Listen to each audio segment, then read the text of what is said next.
Imagine you are neck deep in the pain, confusion, and turmoil of financial and emotional abuse by your spouse when suddenly they receive a terminal diagnosis.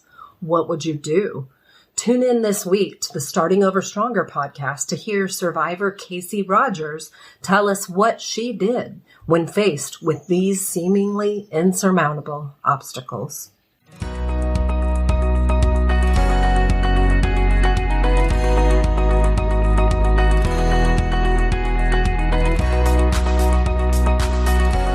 Welcome to the Starting Over Stronger show, where you'll find help and hope for your divorce survival and recovery. Divorce well, live well.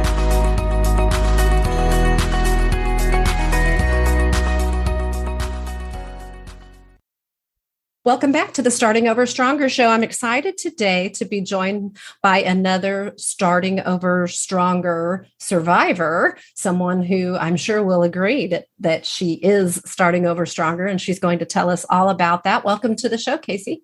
Hi, thank you, Annie. I'm really excited to be here. Part of my mission over the last couple of years, I think, is very similar to yours in terms of connecting with people who've had these kind of experiences. And my story is probably a little different, but there are a lot of similarities because I experienced a lot of financial abuse in my marriage.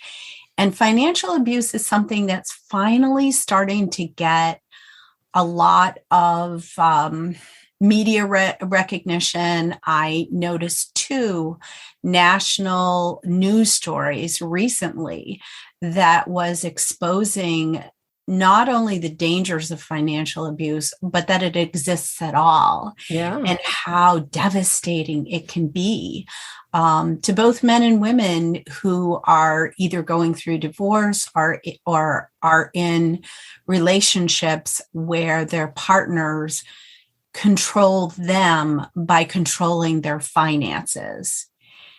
And that's what I experienced. But in my case, I was married to someone who we worked creatively together initially, and then we fell in love. And we both had these dreams of, he was a writer, I was a writer, and we used to write together. And we both had these dreams of moving to New York and taking the film industry by storm. And when we went down there, I got a full-time job and I helped him finance his career for the first 12 years of our marriage. And I commuted in, we had initially moved to Brooklyn, New York, and I commuted in 2.5 hours each way from where we were living and held down a full-time job. But also I was very creatively involved. I was in my first passion is theater. And I was, directing and producing and doing all kinds of things, but mostly writing. I wrote a musical. And so life was really busy during those first 12 years, but he was allowed to basically have an equal say in our relationship in terms of money, even though my income was what supported us both.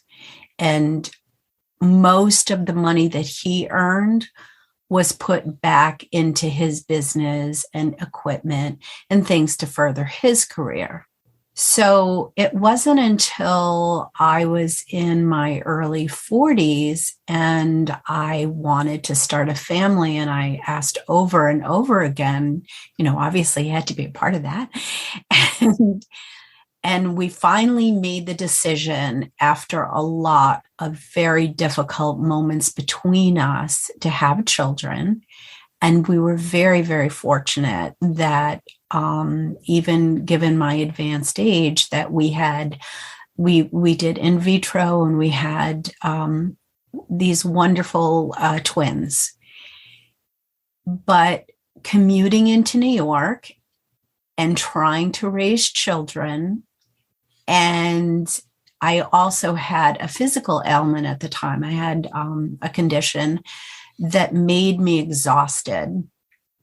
And eventually I ended up leaving my job. And it wasn't until he started to be the big breadwinner in the family. Like he went back to work with a full-time job for the first time after the children were born.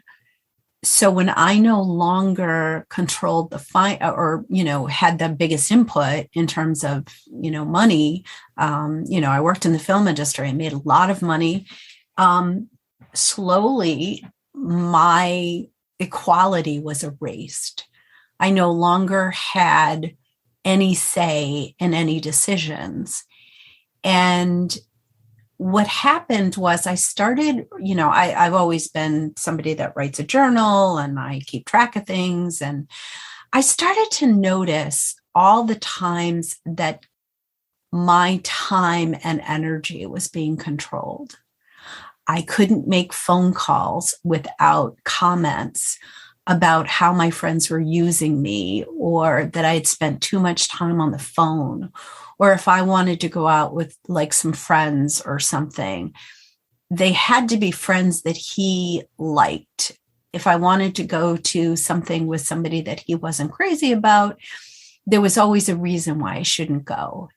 And I started noticing not only was he controlling the finances, but he also controlled all my time and energy. Making a meal, if I made a meal and it was like, it took more than a half hour, I was wasting time.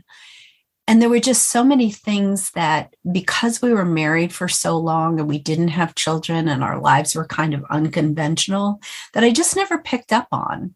So fast forward, he ended up losing his job due to no fault of his own. He was a brilliant writer. It was just that there were a lot of corporate mergers going on at that time. And he wanted to move to Canada. And the reason for that was, at that time, the Canadian dollar was really strong. The money that we would get from the sale of our house would, practically double. And he has, French Canadian heritage. And we were sending our children to parochial school to begin with. And up there, it would have been free and healthcare wouldn't have been an issue, which was a huge issue for us, because when he lost his job at that point, he was actually the one that carried our health insurance. And our COBRA payments alone, allowing us to maintain the policy, were over $1,200 a month. Wow. So we had to do something because we were going through our savings very rapidly. So we sold our home and we moved up to Canada. And the property that we bought was a commercial/residential property with rentals. And we decided to open up a restaurant because I just happened to be an excellent cook. And about 4 months after we moved up, we made all these plans, we did all this work. He announced without any fanfare that he got a call from his old employer who had started a new company and that he was moving back to the US. How long had you been there? 4 months. Okay, wow. So, and you said without you and the kids. He just without me and the kids. So his expectation was that I would be not only raising our twins on my own, but I would be opening a new business and responsible for this property and everything else. And of course, I had to do it successfully because failure was not an option. And you guys were going to stay married with this arrangement? Yeah, he had no problem with that. Okay. And it kind of was emblematic of our relationship because we had spent so much time away from each other when, I was commuting, I left early in the morning. We really only saw each other on the weekends. And it was kind of like this honeymoon relationship because we were always like so excited to see each other, or, we'd go antiquing, for us, antiquing was, just a way of life. We had an old house and we used to, buy lots of great things for it. And, we'd go out to dinner and movies. So it was kind of like this charmed relationship. And then once the kids were born, we had invested in some property, not very close to where we were living. And he spent a lot of time there renovating. And again, he worked his butt off. He was really good in that way. So our relationship, we were kind of used to not spending a lot of time together, but being 6 hours away and him only being up there every couple of weekends, there was like this real disconnect after a while. Initially, it was like, I was just heartbroken. I was devastated that he was leaving us behind. We were in we were right on the border of Quebec. So a lot of people spoke French. I didn't speak a word of French except for bonjour. And, yeah. and it was acclimating to a different society, really, because up there it was just, girls wore snow pants to school, like in 8th grade. And it was like being back in the 50s, like everything, the pace was slower. And I fell in love with it. I loved it. I loved running the business. I loved doing it. But in his absence, I realized how unhappy I was because I no longer had to walk on eggshells. I no longer had to ask his permission for doing the simplest things. Like if I needed something for the restaurant, I just bought it, based on my evaluation. And it really helped me build back my self-esteem. But fast forward again, several years later, like 3, almost 4 years later, he took a different job in the US and he wanted the kids and I to move back because he was starting to realize how much of their lives he was missing. And at this point, they were like 12. And he didn't really want he didn't want me to agree to it. He basically forced my hand. And again, it was financial. He stopped contributing to anything regarding, the bills up there. And even though I did everything to make the business financially successful, and if you just took the income that I was making from the business, I would have been considered in, like making money. Mm-hmm. But the building that we were in required a lot of maintenance. And we also had some rental situations where up there, our utilities were the apartments, we covered the utilities and they were heated by electric. And sometimes our electric bills for one apartment, it was more than the actual rental income. So we were always running into a deficit over the course of like expenses for the building. And he didn't see it that way. It was like, I wasn't doing, if you've ever worked in a restaurant, I cleaned the toilets, vacuumed everything. The floors. Yeah. It's hard work. I worked, 14 to 18 hours a day. And, like on the weekends, I had to do laundry and I had to deal with grocery shopping and stocking, the pantry for the restaurant and prepping things ahead of time. So, yeah. Are you tired of feeling alone and stuck in your current situation? Whether you're in an unfulfilling or toxic marriage, in the middle of a messy divorce, or maybe still seeking a better life after your divorce, Starting Over Stronger has a support group for you. You'll meet weekly online with a group of women experiencing all the same pain, fears, doubts, and confusion. And you'll leave there each week feeling heard, known, and cared for. You will come to understand why you are where you are and how to move toward happiness and fulfillment, feeling supported, Don't put it off another day. Go to startingoverstronger.com now and click groups in the menu bar. Get registered, and for just $88 a month, you'll start this week being a part of an amazing group of women whose presence and affirmation will help you feel less alone and stuck and more clear and confident come what may. In essence, that was not my decision to move back. But again, he forced my hand financially. And I consulted a lawyer. I saved up for several months. And I finally said, look, I just want to get over. I want to have a divorce. But because we were there and all of our paperwork for, living in Canada was all filled out with him as being the primary person, because he was of French Canadian heritage. He spoke French. He had the full-time job, that kind of stuff. Everything had gone under him as the head of household and such. So he was in a much better position. And the lawyer was like, this is just going to be a drawn out mess, and you are probably not going to be happy with the results.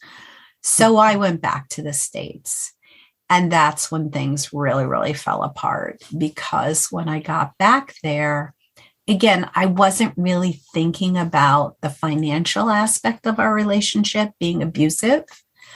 I'd never heard of the term financial abuse. I never connected the dots. But when I got back there, I had the vehicle that I was driving was unsafe. It didn't have a working, gas gauge. It needed lots of work. It would break down constantly. He would not get a cell phone for me. So the only cell phone that I had was on a Canadian plan. He refused to get a landline. I had a computer, but I had all sorts of problems with my connection to the computer because the power jack was broken. And what really finally occurred to me was when I went to buy this device. I don't know if you've ever heard of a magic jack, but it's something that you can use. You can plug it into your computer, and you can make phone calls over the computer. Mm-hmm. And I bought one because the day that I moved down to Canada, the kids were with my brother. And when I moved down, we had left our dog behind with a friend who had a kennel, and he had escaped. And we were devastated. Mm. And we had no one had any way of getting in touch with me because I didn't have a phone.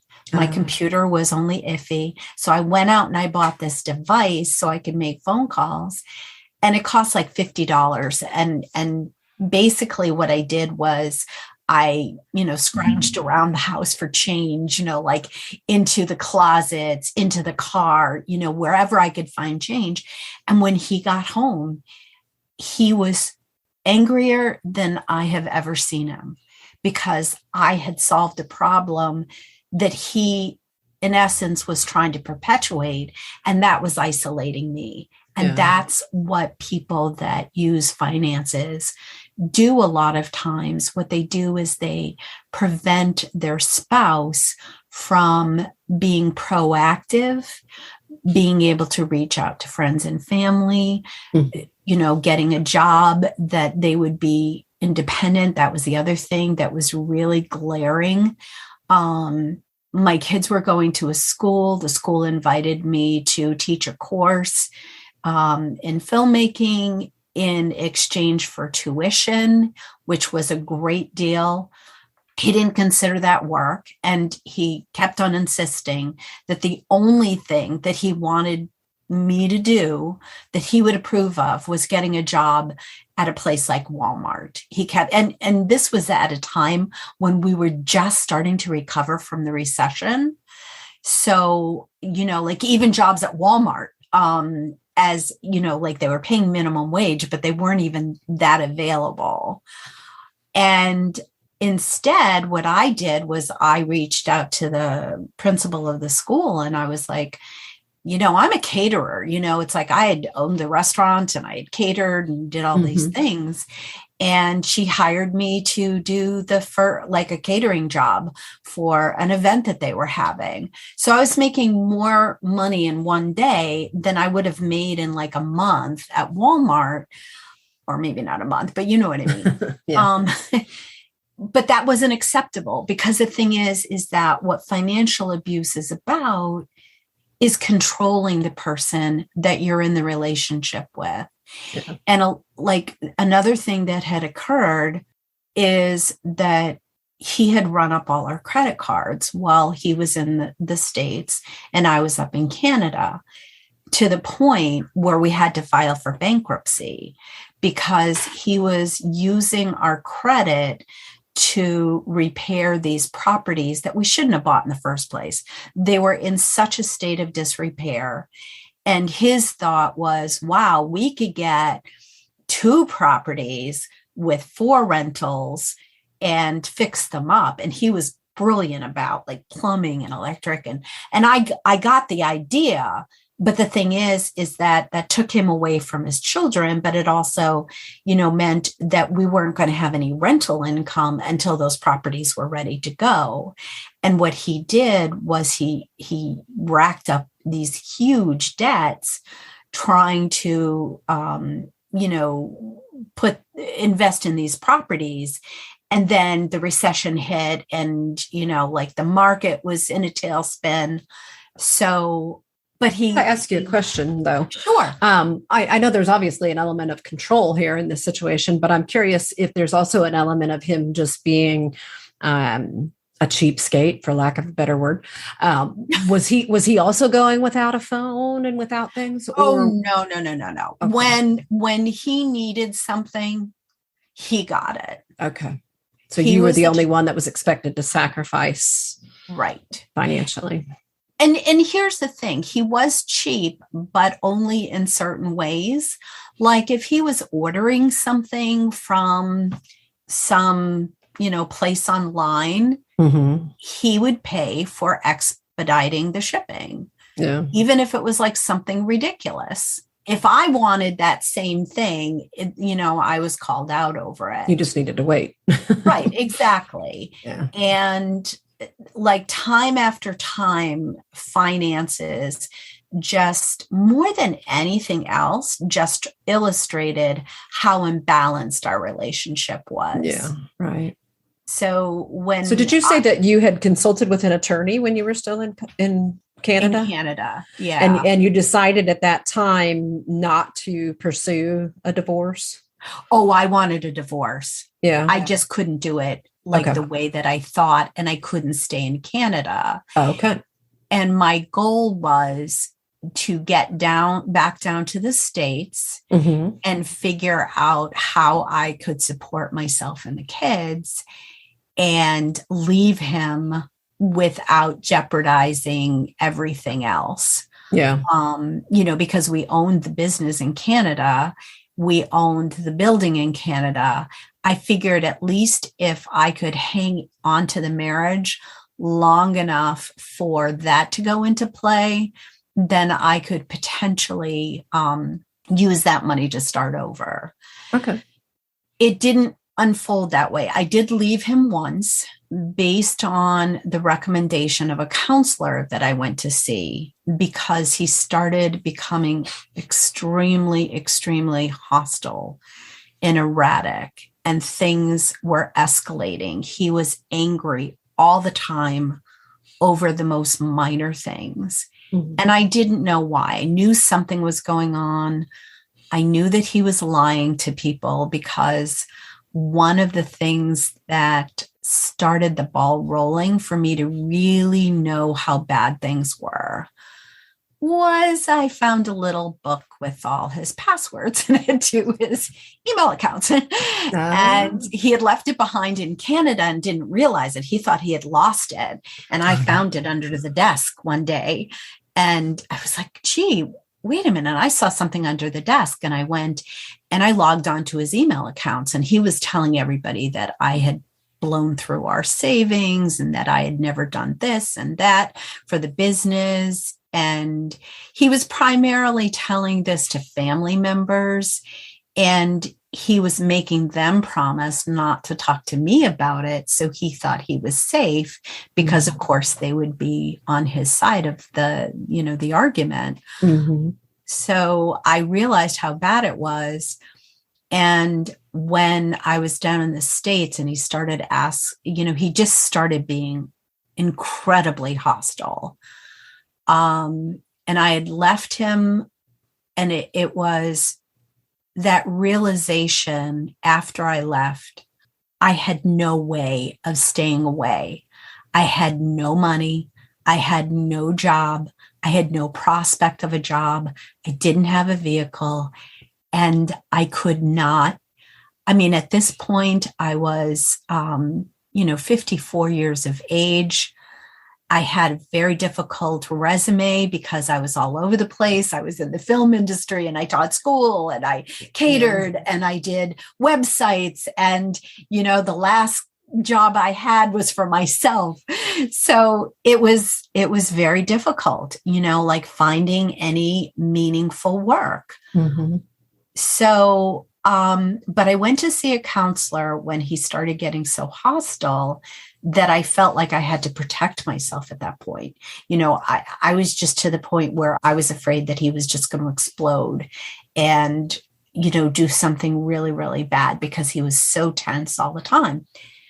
So fast forward again, I came back after leaving for a little while at his insistence, and he was great. He really was trying very hard because I think he realized what he was losing. And it wasn't so much that I reconciled in my mind to stay for the rest of our marriage, but I was at least willing to examine it if he was willing to examine what we were, where things were going and why things were so bad, which is something that he would never do before. Yeah. So he was at least trying. But then our birthdays were just a couple of days apart. And he asked me what I wanted for my birthday. And I said to him, I want you to go see a doctor, because throughout this entire thing, he'd always had a problem with acid reflux. He was getting worse and worse and worse, to the point where one night when he came home, he blew up at me because I was going to make a lasagna. And I didn't know that he had stopped eating tomato sauce because he couldn't digest it. And I had already given him names of a list of, gastric doctors, and I can't afford to go. I can't afford to go. I'm going to get fired from my job. And I understood that fear because he had been fired, not, again, it was never because he wasn't a good employee. It was always because like the business was going to merge or the business was going under. So it wasn't a firing. It was more like a layoff, but he had this overwhelming fear, and we had already gone bankrupt once. And he knew that if we racked up all these debts for medical expenses, we were in the same boat. So he kind of had refused at first, but eventually he went. And several months later, we found out that he was dying. He was given 2 weeks to live. He had stage 4B esophageal cancer and a broken neck. The tumor from the cancer had eaten through his vertebrae. Oh, wow. And he was walking around with, the chance of a cough or a sneeze or a trip could have made him a quadriplegic. Man. So we were living in an area of New York that really didn't have the best options for us in terms of his medical care. And we really had no support network. It's like my kids were missing tons of school at that point because of so many different, family situations. So we decided to move back to Massachusetts so we would have access to a hospital like Dana-Farber or Mass General, or hospitals that were known for oncology. And that's what we did. Your divorce is almost final. Now what? Do you want to make sense of the past so you don't repeat it? Maybe you're tired of feeling ashamed for what you've allowed in your life, or the mistreatment you have tolerated in your marriage, or for the fact that divorce is a part of your journey at all. Have you ever thought about making yourself a priority in your new life, but immediately worried you were being selfish? Maybe you're ready to break free of all the emotional ties to your ex and the unfulfilling or toxic relationship patterns of the past. I invite you to experience all this and more at the November 6th to 11th Starting Over Stronger retreat in the perfectly peaceful Cedar Crest Retreat Center in Pleasanton, Kansas. On your Starting Over Stronger retreat, you'll receive the rest you so desperately need, the silence and solitude, along with the tools that allow you to reflect, reframe, and reset after your divorce so you can shift away from self-defeating and limiting beliefs and behaviors. You will gain authenticity, confidence, clarity, and grace, having learned my favorite proven techniques for a calmer, more centered head and heart space. And you'll be surprised how easy this transition can be and how amazing it feels. So don't miss out. Being an intimately sized venue, this event will sell out. Find out more now at www.sosretreat.com. I'm looking forward to meeting you there and transforming with you.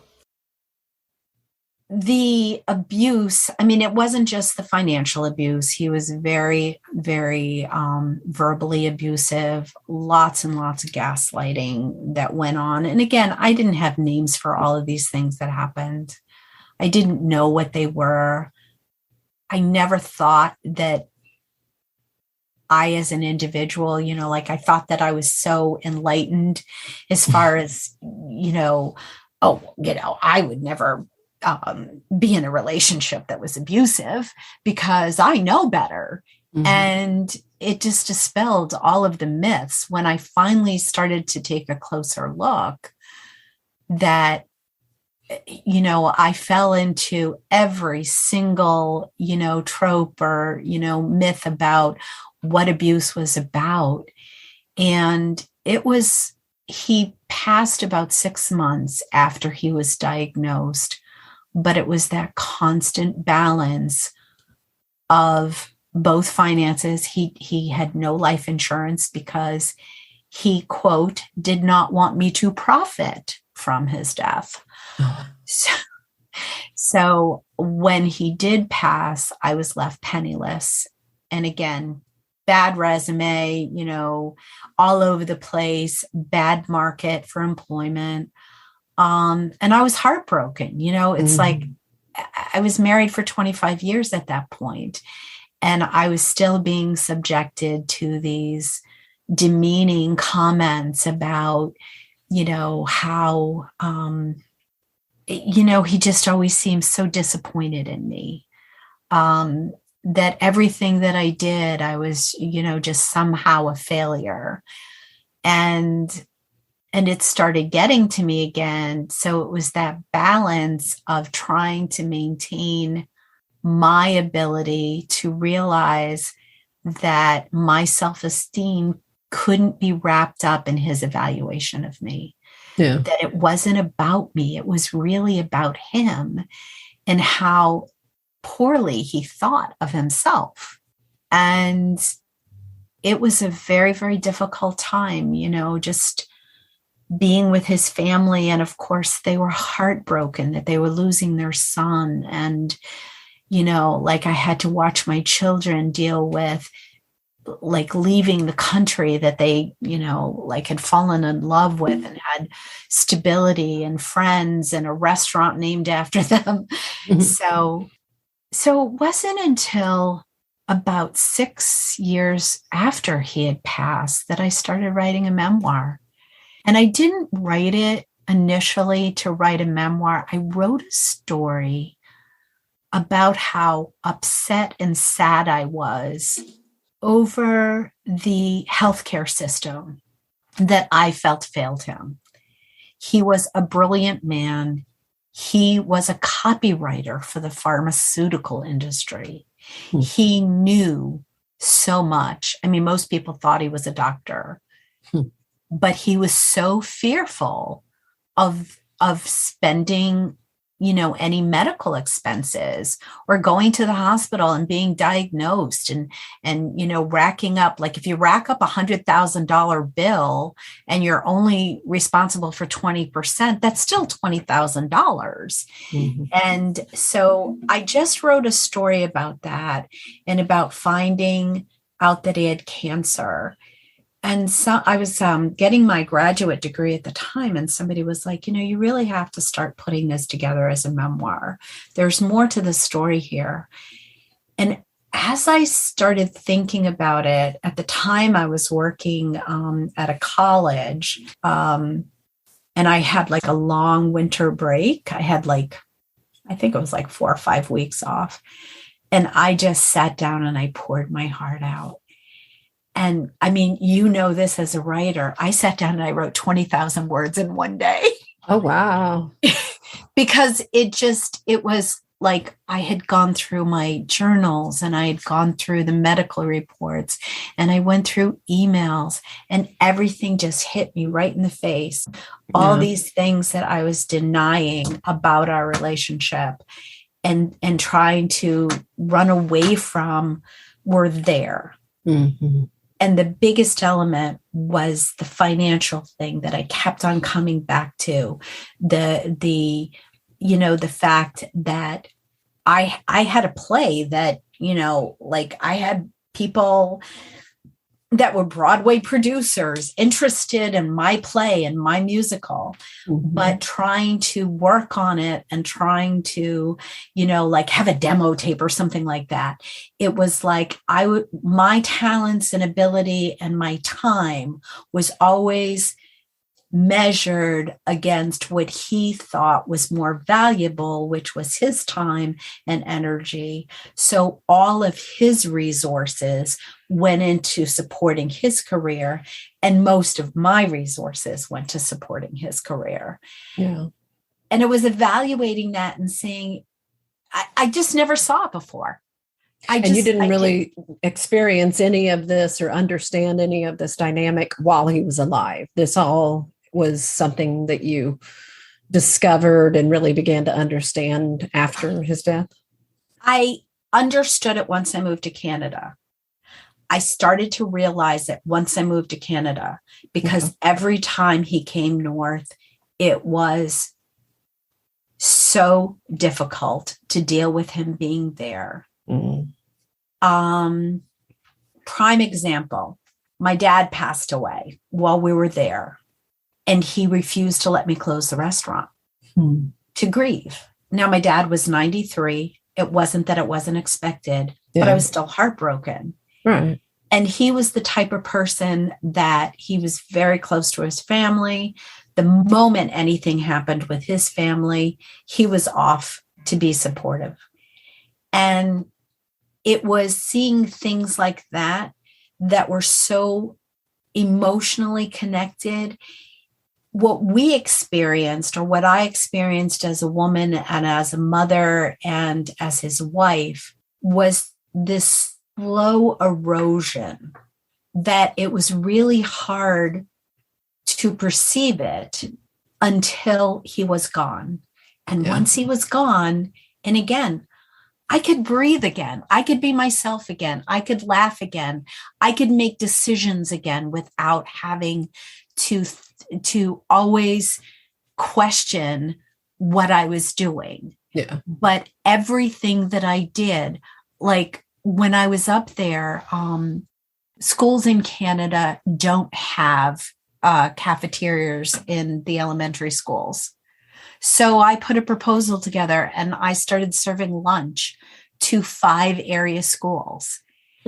that wasn't good. That was like a bad thing to do, even though it was basically what was supporting like the entire restaurant.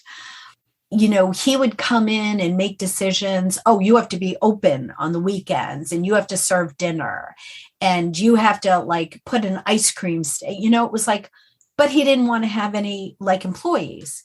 He wanted me to do all of these things, even though he wasn't there to support me. Mm-hmm. So it was those kind of things that started to occur to me. Again, it was that imbalance that I'd never really seen before because we spent so much time apart, but there was just so much awareness created when he was absent that I saw it. And that was the word I was thinking of as you were talking, was like you were aware, you were coming more aware of it throughout the last years of your marriage. But it sounds like, obviously, and I think this happens with a lot of people, you can't really see the forest for the trees until you're out of it. And so in many cases that's divorce, but in this case it's death. And so it was post-death that you were able to really compile all those little pieces into this big picture of what was happening in your life. I'm curious though, and kind of in closing, what would you say is the biggest, I don't know if takeaway is the right word, but like, how was the experience of going from an awareness at whatever level of abuse and dysfunction and a desire to get divorced to that role of caretaker and grieving, and making that transition in your mind? That seems really big and complex. How did you handle that? I handled it because I learned what unconditional love was. I handled it because I had made a commitment to both him and myself in my marriage, and I refused to abandon him at a time when I loved the man. I loved him unconditionally. Yeah. I do not feel that he felt the same way.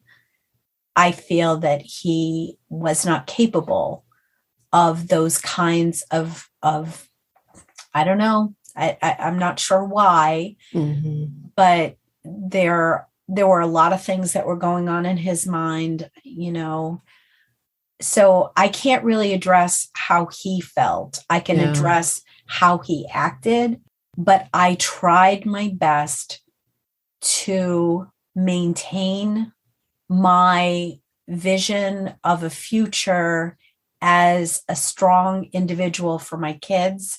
Yeah. And I tried to treat him with the utmost respect without being a doormat. Yeah.